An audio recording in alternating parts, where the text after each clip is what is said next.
കേരളത്തിൽ PM-3 പദ്ധതി നടപ്പിലാക്കിയിട്ടില്ല എന്ന് കേന്ദ്രം ആവർത്തിക്കുന്നു. ധാരണാപത്രം ഒപ്പുവെച്ചതല്ലാതെ സ്കൂളുകളുടെ തെരഞ്ഞെടുപ്പ് നടപടിയിൽ കേരളം പങ്കെടുത്തിട്ടില്ല എന്നും സംസ്ഥാന സർക്കാരുകൾക്ക് പദ്ധതിയുടെ ആനുകൂല്യം ലഭിച്ചിട്ടില്ല എന്നും കേന്ദ്രം അറിയിച്ചിരിക്കുന്നു.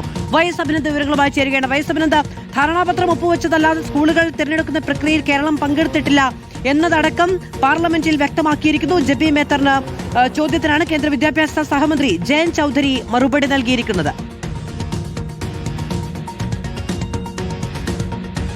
മാധു എൻ ശംസുദിന്റെ പ്രതികരണത്തിനകത്ത് പറഞ്ഞത് എവിടെയെങ്കിലും എന്തെങ്കിലും കേട്ട് കഴിഞ്ഞാൽ അത് ഉയർത്തിപ്പിടിക്കുന്ന ആളുകളാണ് ഇടതുപക്ഷം എന്നൊക്കെ രീതിയിലുള്ള പ്രതികരണമാണ് ഈ വിഷയത്തിന് ശേഷം എൻ ശംസുദിന്റെ ഭാഗത്തു നിന്നും ഉണ്ടായത്. പക്ഷേ എവിടെയെങ്കിലും കേട്ടതല്ല.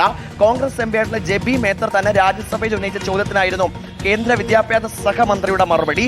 കേരളം PM-3 പദ്ധതിയുടെ ഭാഗമായിട്ടുണ്ടോ എന്നായിരുന്നു ജബി മേത്തറുടെ ചോദ്യം. PM-3 പദ്ധതിയിൽ കേരളത്തിലേക്ക് ഒരു ഫണ്ടും നൽകിയിട്ടില്ല എന്ന് കേന്ദ്ര സർക്കാർ വ്യക്തമാക്കുന്ന കണക്കാണ് രാജ്യസഭയ്ക്ക് മുമ്പാകെ വെച്ചത്. കേരളം ധാരണാപത്രത്തിൽ മാത്രമാണ് ഒപ്പിട്ടിരിക്കുന്നത്. PM-3 പദ്ധതി നടപ്പിലാക്കണമെങ്കിൽ പ്രാഥമിക ഘട്ടമെന്നത് MOU ഒപ്പിടുക എന്നതാണ്. ആ ധാരണാപത്രം ഒപ്പിട്ടതിന് ശേഷം പിന്നീട് റദ്ദാക്കാനുള്ള തീരുമാനത്തിലേക്ക് സംസ്ഥാന സർക്കാർ എത്തുകയും ചെയ്തു. PM-3 ഫണ്ട് രണ്ടാമത്തെ പ്രക്രിയ എന്നത് സംസ്ഥാന സർക്കാർ സ്കൂളുകൾ തിരഞ്ഞെടുത്ത് നൽകുക എന്നതാണ്.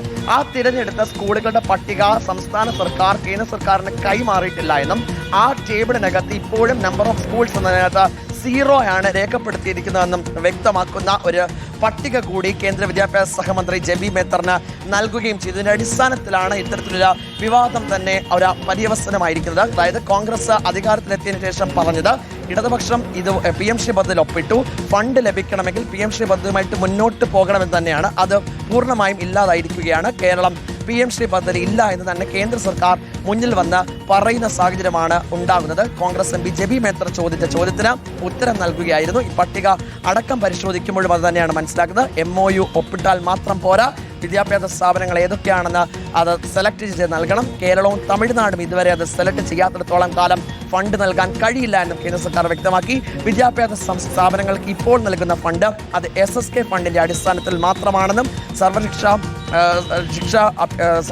കേരളത്തിന്റെ ഭാഗമായിട്ടുള്ള ഫണ്ടുകൾ മാത്രമാണ് നിലവിൽ ലഭിക്കുന്നതെന്നുമാണ് വിവരങ്ങൾ നൽകിയത്. രാജ്യത്താകമാനം ഏതാണ്ട് 13,092 സ്കൂളുകളാണ് തിരഞ്ഞെടുക്കപ്പെട്ടിരിക്കുന്നത്. അതിൽ കേരളത്തിൽ നിന്നും തമിഴ്നാട്ടിൽ നിന്നും വെസ്റ്റ് ബംഗാളിൽ നിന്നുമാണ് 0 എന്ന് രേഖപ്പെടുത്തിയിരിക്കുന്നത്. മറ്റ് സംസ്ഥാന കേരളത്തിലാകെ ഈ പറയുന്ന 47 സെൻട്രൽ ഗവൺമെന്റ് സ്കൂളുകൾ മാത്രമാണ് പട്ടികയിലുള്ളത്. മറ്റ് സർക്കാർ വിദ്യാലയങ്ങൾ ഒന്നും ആ പട്ടികയിൽ ഇല്ല എന്നതുകൂടി ഈ ജബി മേത്തറിന് ലഭിച്ച പാർലമെന്റ് രേഖയിൽ നിന്ന് വ്യക്തമാവുകയാണ്.